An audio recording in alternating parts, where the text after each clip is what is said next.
What are your strengths and weaknesses? Sir ये सबसे चूतिया सवाल है सर। सबसे पहले तो स्ट्रेंथ है ही नहीं।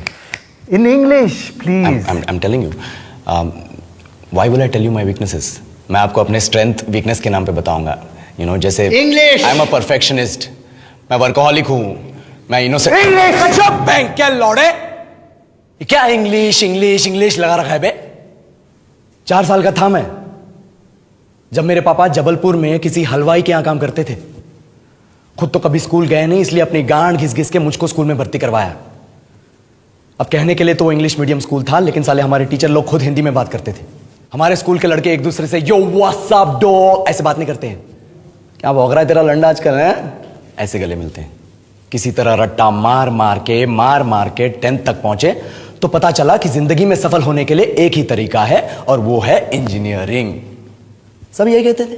माँ बाप, टीचर लोग, गली का वॉचमैन भी हमसे पूछता था, और भैया कैसी चल रही है आपकी तैयारी? भग बेंचो, तुमको क्या करना है?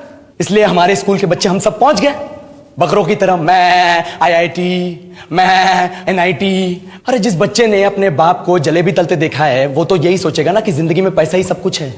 I did not choose this engineering life, sir, and neither did this engineering life choose me. It was shoved down my throat by my teachers while my hands were tied to my back by my friends and my parents watched in silence. और English सुनेगा तो मादरचोद तो सुन। 10th के बाद 2 साल लग गए इस कॉलेज में घुसने के लिए, कोचिंग में निकाल दिए। ना कुछ खेले ना कुछ सीखे, और 2 साल बाद जब यहां पहुंचे तो पता चला कि बड़े शहरों के कॉन्वेंट स्कूल के पढ़े बच्चे जब अंग्रेजी में बात करते हैं तो मरे हुए फूल भी खिल उठते हैं। आहा, हवा में ऑक्सीजन की मात्रा बढ़ जाती है इनकी अंग्रेजी सुन के। और पूरे कॉलेज की लड़कियां इन इंग्लिश स्पीकिंग लड़कों को अपना जीवनसाथी.com मान चुकी है। तुझे क्या लगता है?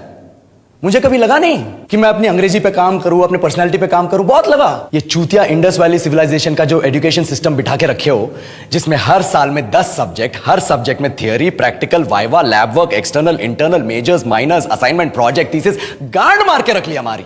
महीनों तक नहाना भूल जाते हैं हम लोग, और फिर हमारा परसेप्शन बना देते हो कि हम ऐसे ही रहना चाहते हैं। अब इस साल में एक बार कल्चरल फेस्टिवल आता है, एक बार। उसके लिए भी प्रोफेसर से भीख मांगनी पड़ती है। अरे बिना इंग्लिश बोले, बिना लड़कियों से बात किए कौन गांडू रहना चाहता है वैसे? पर टाइम कहां है कुछ सीखने के लिए? लगे पड़े हैं कोडिंग सीखने, 3 लैंग्वेज सीख रहे हैं, अलग अलग इंग्लिश छोड़ के। लेकिन जब प्लेसमेंट्स की बात आई तो सबको एप्टीट्यूड चाहिए, पर्सनैलिटी चाहिए, इंग्लिश स्पीकिंग चाहिए। It is not that we can not speak English, sir. We are just very conscious of our diction and our pronunciation, and we are not confident to speak in front of anyone else. If the curriculum was a little bit diverse, if the engineering colleges in our country focused on our all round development instead of functioning like a goddamn factory that is just mass producing robots by killing their dreams and handing out degrees, I would not be sitting here in this pointless HR interview, the likes of which exist only in our country.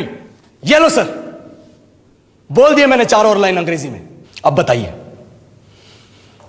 क्या मैं आपके multinational company के लायक हूं? Do I have the potential to be a slave of your esteemed organization?